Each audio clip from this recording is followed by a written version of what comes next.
Good morning, y'all. It's Wednesday, the 10th of April, 2024, and I hope you are having a good week. It's been a pretty good week so far for me outside of work. I have to do that dreaded four-letter word every day. Work, work, work. Man, work by the sweat of his brow. Me, I work by the sweat of my brain because I do a lot of thinking at work, and I'm a thinker anyway. So, hope you all having a good week. We are going to open up 1 Corinthians 7 today. So, First Corinthians was written because the Corinthian church asked Paul four things in a letter. And so what he did is he came in First Corinthians and he responded to those four things. But his response doesn't start until chapter 7. Answering these four questions that they had doesn't happen until First Corinthians 7. So First Corinthians 1 through 6, Paul's pretty much bawling the Christians out, the Corinthians out. What I mean by balling them out, he's tearing them up because of things that they allowed to happen in the church, things that they were doing in the church. And he said, look, you guys have got these problems, these problems, these problems, these problems, these problems. This needs to be fixed.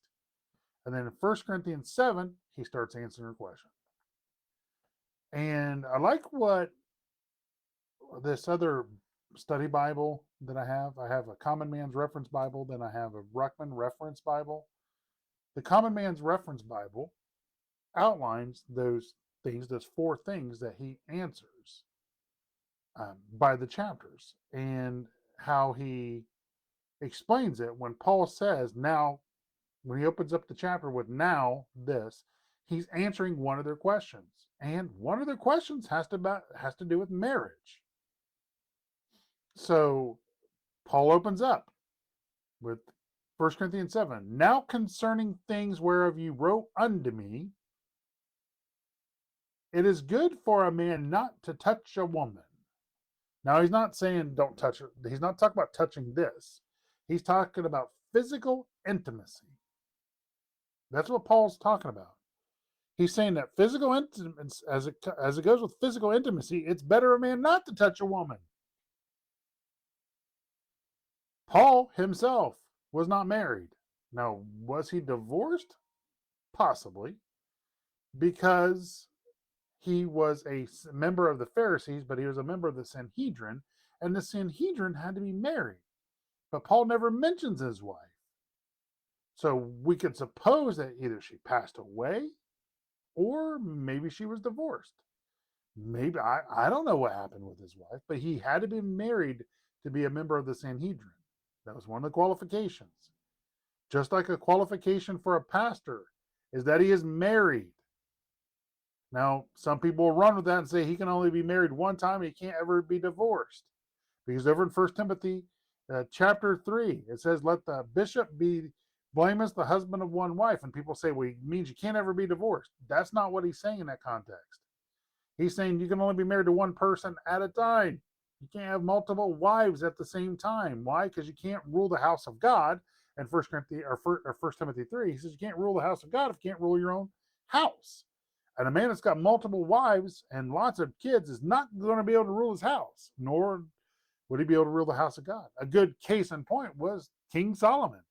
That man had 700 wives and 400 concubines, and who knows how many kids that man actually had. But because he had all those wives and all those concubines, they're what led Solomon to backsliding, because he was getting caught up in the world system of all those different wives. So Solomon backslid, and I believe it was because of his wife problem that he had.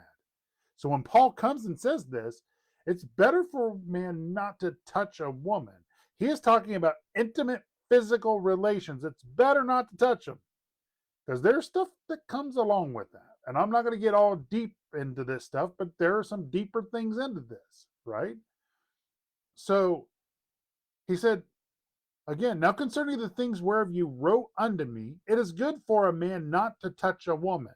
And we know that he's talking about intimacy. Why? Look at verse 2.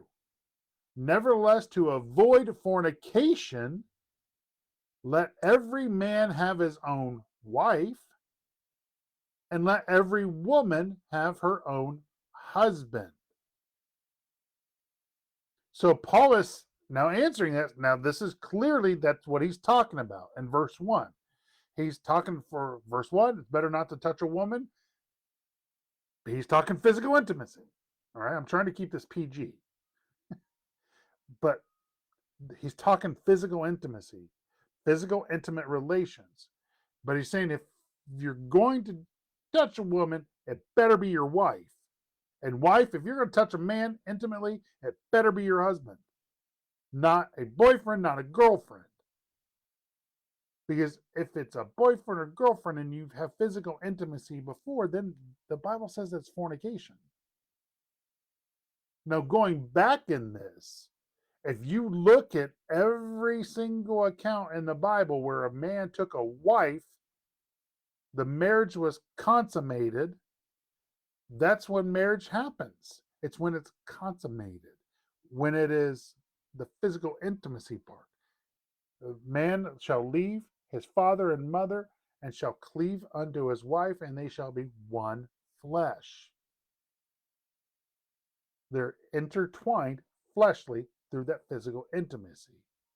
And Paul's saying, if you're going to be doing this stuff, it needs to be your wife. Or for the wife, it needs to be your husband. What does that mean? That means you guys are married. You're a husband and a wife. When I met Corey 4 years ago, I told Corey I'm not into this relationship for some kind of dating. I'm in this relationship because I need a wife. And that's what I've prayed for with God. And God gave me a wife. Because I know what the Bible says. And back to this, Paul's saying it is good for a man not to touch a woman, but nevertheless, to avoid fornication, let every man have his own wife, and let every woman have her own husband. If you're watching this video and you're in a relationship with a woman as a man, y'all aren't married and you're physically intimate, you better check yourself because that's fornication. If you're in a relationship, ladies, with a man and you're physically intimate and you're not married, you better check yourself because that is meant for the marriage. Clearly, with 1 Corinthians 1 and 2, or 1 Corinthians 7, 1 and 2, marriage is because of the intimate relations that you have. That's how marriage is begun.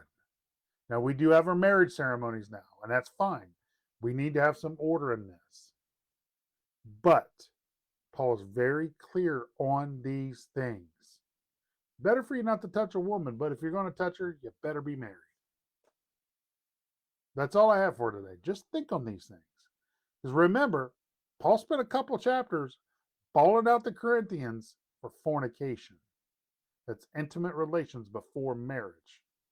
So they came to him and asked him something about marriage, and this is what he had to say. That is his first answer to their 4 questions they gave him. And that's after him bawling them out for 6 chapters. And a couple of chapters he spends on bawling them out on fornication. That's all I have for you today. I hope you have a good day. God bless y'all, and I'll talk to you tomorrow.